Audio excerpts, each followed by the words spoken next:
வணக்கம் நட்புக்களே, நான் உங்கள் எழுத்துக்களின் உயிர் ஆர்ஜே ரஞ்சனி. நீங்கள் கேட்கவிருப்பது எழுத்தாளர் ரோஸ்லின் பேகம் அவர்களின் மற்றும் ஒரு அற்புத படைப்பு, முத்தத்தின் காயம். காயம் பகுதி 1. ஒரு முத்தம். அந்த முத்தம் தந்த காயத்தின் விளைவு. வீரா மாதுரி வாழ்க்கை பயணம். வாங்க பார்ப்போம் ஃப்ரெண்ட்ஸ். அவள் உதட்டை முத்தத்தால் காயம் செய்யும் போது முதல் முத்தத்தின் நினைவு வந்தது. என்ன ஒரே கூட்டமாயிருக்கு? அந்த ஊர் பஸ் ஸ்டாப்பில் நிற்கும் இளைஞர்கள் கூட்டம் அந்த ஊருக்காரர் ஒருவரிடம் கேட்டது.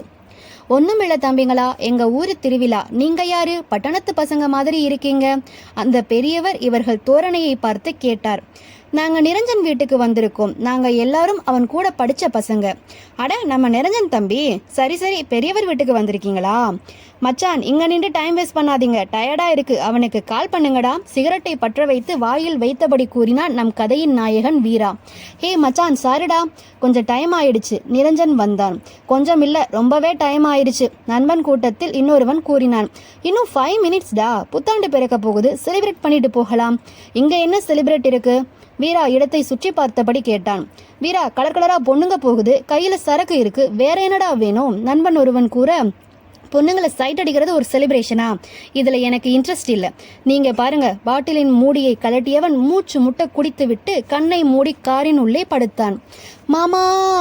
நிரஞ்சனை அழைத்து கொண்டு அவனின் அத்தை பொண்ணு மாதுரி தேவி வந்தாள். எலுமிச்சை நிறம் கொண்ட மேனி, அவள் காதோடு கதை பேசும் ஜிமிக்கி, அவள் அழகை வெளிச்சம் போட்டு காட்டும் கல்பொட்டு, சாயம் பூசாமலை சிவந்து கனி போல இருக்கும் உதடு, அவள் கழுத்தில் மின்னும் ஒற்றை தங்க நிறச் சங்கிலி, அவளுக்கென்றே அளவெடுத்தது தைத்தது போல தங்கம் சிவப்பு நிறம் கலந்த தாவணி பாவாடை சட்டை அணிந்து ஓடி வந்தாள். ஹாப்பி நியூ இயர் மாமா!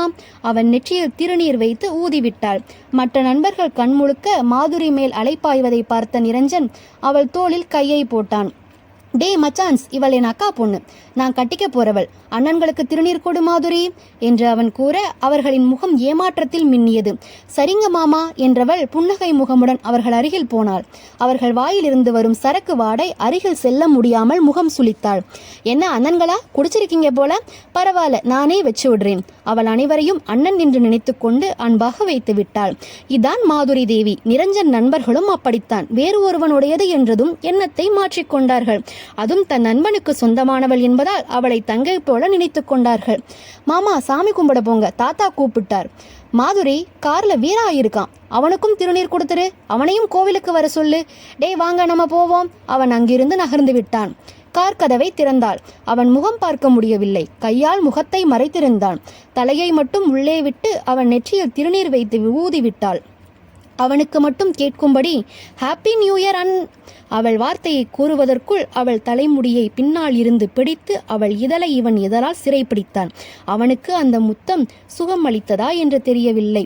அவனின் சுகத்தில் இவளுக்கு வன்மையும் காயத்தையும் கொடுத்தான். அவனிடம் இருந்து இவள் விடுபட முற்படும் போது அவளின் இடையை இழுத்து அணைத்து உள்ளே இழுத்து கொண்டான். அவளுக்கு மூச்சு முட்டினாலும் இவன் விடுவது போல தெரியவில்லை. நீண்ட நேர முத்தத்திற்கு பிறகு இவள் உதட்டிலிருந்து உதட்டை பிரித்தவன் மென்மையாக இதழ் ஒட்டி எடுத்தான். அவளை விடுவித்தவன் மீண்டும் கண்கள் மூடி ஏதும் பேசாமல் இருக்க அவள் நடந்த விஷயத்தில் வாயடைத்து இருந்தாள். அவளின் வலி கண்ணிலிருந்து கண்ணீராக வடிந்தது. பூசூடிய தலை அவன் பிடியில் கசங்கி இருந்தது. அவளின் மென்மையான சிவந்த இதழ்கள் இவன் வன்மத்தால் சிவந்து இருந்தது. அந்த நேரம் மாதுரியை தேடி வந்த ஒரு பெண் நடந்தவற்றை பார்த்துவிட்டு அவர்கள் குடும்பத்தில் உள்ள அனைவரிடமும் கூறிவிட்டாள்.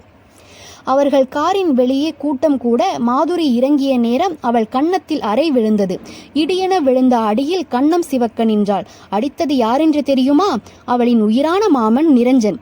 மாமனா அடித்தது என்ற அதிர்ச்சியில் முழித்து கொண்டு நின்றாள். மாமா, சி வாய மூடுடி. நான் ஏதும் அவள் கூறுவதற்குள் வீரா காரில் இருந்து இறங்கி அவளை அணைத்து கொண்டான். நடப்பது ஏதும் புரியாமல் குழந்தை போல விழித்து கொண்டு நின்றாள். யார் இவன்? எதற்காக எனக்கு இப்படி ஒரு சுமையான சுகம் கொடுத்தான்? இந்த முத்தத்தின் காயம் எனக்கு ஆறுமா? காயம் பகுதி 2. மாமா, நான் எதுவும் பண்ணல.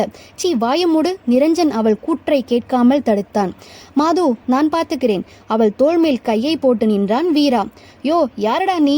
அவன் சட்டையை பிடித்து கேட்கணும் போல்தான் இருந்தது. ஆனால் அவள் யாரிடமும் சத்தம் போட்டு பேசியது இல்லை. இத்தனை பேர் மத்தியில், அதுவும் நம் குடும்பத்தார் முன்பு இப்படி நிற்கிறோம் என்று நினைத்து அவள் மனம் வேதனையில் பொங்கியது. கண்களை கூட திறக்காமல் அழுது கொண்டிருந்தாள். வீரா, ஏண்டா இப்படி பண்ண? நிரஞ்சன் வீரா சட்டையை பிடிக்க வீரா நிரஞ்சனை முறைத்தான். மச்சான், கையை எடு. ஹோ, பண்றத பண்ணிட்டு என்னடா முறப்பு? மாதுரி சித்தப்பா வீராவை அடித்தே விட்டார். அவன் நண்பர்கள் தடுக்க போக வீரா நிறுத்திவிட்டான். பொன்னாடி நீ, உனக்குன்னு ஒருத்தனை பேசி வச்சிருக்கும் போது இன்னொருத்தன் கூட சீ. மாதுரி சித்தி அவளை பற்றி நன்கு தெரிந்தும் பேசிக்கொண்டிருந்தாள். வாயை மூடுங்க, நம்ம வீட்டுக்கு போய் பேசிக்கலாம். அந்த வீட்டு பெரிய மனுஷன், ஊரில் மரியாதை உடையவர், மாதுரியின் தாத்தா கூறினார். ஊரே அவர்கள் குடும்பத்தை தான் பார்த்து கொண்டிருந்தது. அந்த அரண்மனை போல இருக்கும் வீட்டில் உள்ள அனைவரும் நடுக்கூடத்தில் நிற்கும் வீரா மாதுரி தேவியை கண்களால் எரித்து கொண்டிருந்தார்கள். வேலையாட்கள் அனைவரும் விஷயம் அறிந்து வீட்டை விட்டு வெளியே சென்றார்கள். குடும்ப விஷயம் பேசும்போது மற்றவர்கள் அந்த இடத்தில் நின்றால் நன்றாக இருக்காது அல்லவா? தம்பி, நீங்க யாரு? எங்க வீட்டு பொண்ணு மேல தப்பு இருக்காதுன்னு நான் நம்புறேன். எதுக்கு இப்படி பண்ணீங்க? இதனால எங்க குடும்பமானம் போச்சு. தப்பே பண்ணாம அந்த பொண்ணு எங்க முன்னாடி அழுதுகிட்டு வேதனைப்பட்டு நிக்கிறா. மாதுரி தாத்தா துரை கூறினார். தன்னை நம்ப இந்த வீட்டில் ஒரு ஜீவனாச்சும் இருக்கே. அவரின் வார்த்தையில் இவளுக்கு கொஞ்சம் நிம்மதி பரவியது. ஆனால் வீரா திமிராக நின்றான். அவர் கேட்ட கேள்விக்கு பதில் கூறாமல் வீட்டை சுற்றி பார்த்து கொண்டு நின்றான். தப்பு பண்ணிட்டு அவன் நிக்கிறத பாருங்க. சித்தப்பா மீண்டும் அவனை அடிக்கப் போக இந்த முறை அடி வாங்காமல் அவர் கையை பிடித்து தடுத்து நிறுத்தினான். அவன் தடுத்த கோவத்தில் அருகில் நிற்கும் மாதுரி தேவிக்கு அடி விழுந்தது. அவர் அடித்த அடியில் கீழே விழுந்து முட்டிக்கொண்டாள். வீரா சித்தப்பா சட்டையை பிடித்து அடிக்கப் போனவன் பின்பு அவர் சட்டையை விட்டு மாதுரியை தூக்கிவிட அவளோ இவன் கைகளை உதறிவிட்டு அவளே எழுந்திருத்து தடுமாறி நின்றாள். வயசு பிள்ளைய ஏண்டா அடிக்கிறீங்க? அந்த பிள்ளை என்னடா பண்ணுச்சு? துரை தன் பேத்தி அருகில் நின்றார். நீங்க சும்மா இருங்க மாமா. அம்மா அப்பா இல்லாத பொண்ணுன்னு செல்லம் கொடுத்து வளர்த்தீங்கல்ல, அதான் இவ கேடுகட்டு திரிகிறா. ஊரில் இருக்கிறவன் எல்லாம் இவ பின்னாடி அலையிறாங்க. பொம்பளை பிள்ளை மாதிரி அடக்கமா இருக்கணும். அவளின் சித்தி பேச, சித்தி ப்ளீஸ் இப்படிலாம் சொல்லாதீங்க. மற்றவங்க என் பின்னாடி வந்தா நான் என்ன பண்ணுவேன்? அது என் தப்பு இல்லை. நான் மாமாவை மட்டும்தான் நினைச்சிருக்கேன். அவர் யாருன்னு கூட தெரியாது. அவள் அழுது கொண்டே கூறினாள். நடிக்காதடி, நீ அவர்கிட்ட சிரிச்சு சிரிச்சு பேசினதை நான் பார்த்தேன். உனக்கு அவரை முன்னாடியே தெரிஞ்சிருக்கு. அவளின் சித்தப்பா பொண்ணு. நிரஞ்சனின் இன்னொரு முறை பொண்ணு இவள் மேல் இருக்கும் பொறாமையில் பொய்களை அடுக்கிவிட்டாள். வீரா இதுவரை பேசவே இல்லை. இவளும் அவனுடன் பேசவில்லை. இவள் சிரித்து சிரித்து பேசியதாக கூறுகிறாளே. ஆமா, எனக்கு மாதுரி தேவிய முன்னாடியே தெரியும். இவ்வளோ நேரம் வாயை திறக்காதவன் இப்போது பேசியது மட்டுமல்லாமல் அதிர்ச்சியை கொடுத்தான். அது மட்டும் இல்ல, நானும் மாதுவும் காதலிக்கிறோம்.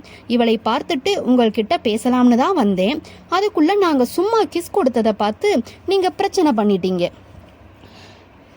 அதுவரை அவளுக்கு சப்போர்ட் பண்ண தாத்தா மாதுரியை அதிர்ச்சியாக பார்த்தார். மாதுவை வீராவை தான் அதிர்ச்சியாக பார்த்தாள். அவளின் பார்வையை கலைக்கும் வண்ணம் அவளுக்கு அடி விழுந்தது. அடிக்கும் கூட்டத்தில் இருந்து அவளை இழுத்து அவன் அணைத்து கொண்டான். அவள் சித்தப்பா அடிக்க கை ஓங்க அவன் ஒற்றை விரலை நீட்டி எச்சரிக்கும் பார்வை பார்த்தான். அவன் முகம் கோபத்தில் சிவந்திருந்தது. இதுக்கப்புறம் அவளை யாராச்சும் அடிச்சா உங்க மேல கை வைப்பேன். ஒழுக்கம் இல்லாதவ அம்மா இருந்து வளர்த்திருந்தா இப்படி இருப்பாளா என்று சித்தி அவள் மனதை நோகடித்தார். வா மாது, போவோம். அவளை அழைக்க அவளோ இவன் பக்கம் திரும்பாமல் கையை தட்டிவிட்டு நிரஞ்சன் அருகில் சென்றாள். அவள் கண்களில் குளம் போல தண்ணீர் தேங்கி நின்றது. மாமா, என்னை நம்ப மாட்டியா? அவனின் கண்களை பார்த்து அவன் கையை பிடித்து கேட்டாள். உன் மேல இருந்த நம்பிக்கை போயிருச்சு மாதுரி. நீ அவன் கூட போயிரு. இங்க நீ இருந்தாலும் உன்னை கல்யாணம் பண்ணிக்க மாட்டேன். எனக்கு நீ வேண்டாம். அவன் மேல் இருந்த அவள் கையை எடுத்து உதறிவிட்டு அவள் முகம் பார்க்காமல் திரும்பினான். இத்தனை நாள் மாமா மாமா என்று அவனையே நினைத்து உருகினாள். அவனுக்காக மனதில் கோட்டையே கட்டி வைத்திருந்தாள். எங்க இருந்தோ வந்தவன் ஒற்றை முத்தத்தால் கோட்டையை உடைத்து சுக்குநூறாக ஆக்கிவிட்டான். என்னடா நிரஞ்சன் நீ? இவன் என்ன ஜாதியோ? இவளுக்கு தாலியை கட்டி வீட்டுக்குள்ள பூட்டி வைக்காம இவன் கூட போக சொல்ற? சித்தப்பா கேட்க, இதான் முடிவு. இவள் இங்க இருக்கக்கூடாது. இல்லைனா நான் கொலகாரனா மாறிடுவேன். உள்ளே சென்றவன் அவள் துணியை எடுத்துக்கொண்டு அவள் பெட்டியை அவள் முன்பு வைத்துவிட்டு நகர்ந்தான். அவளின் தாத்தா ஏதும் பேசாமல் வேடிக்கை பார்த்து கொண்டு நின்றார். இவளின் கண்களோ நிரஞ்சன் மேல் இருந்தது. வீரா அவளின் பெட்டியை தூக்கினான். இன்னொரு கையில் அவளின் கையை பிடித்துக்கொண்டு காரில் ஏறினான். இவனுடன் எதற்கு செல்கிறோம் என்று தெரியாமலே அவனுடன் காரில் ஏறினாள். ஒரு முத்தத்தால் வந்த வினை. இப்போது குடும்பத்தை பிரிந்து முன்பின் தெரியாத ஒருவனுடன் பயணம் ஆரம்பமாகிறது. இந்த பயணம் எங்கு சென்று விடுமோ? காயம் தொடரும். அடுத்த பாகத்தில் சந்திக்கலாம் நட்புகளே. இது போன்ற கதைகளை உடனுக்குடன் படித்து மகிழ பிரதிலிபி ஆப்பில் எழுத்தாளர் ரோஸ்லின் பேகம் அவர்களை பின்தொடருங்கள். நன்றி.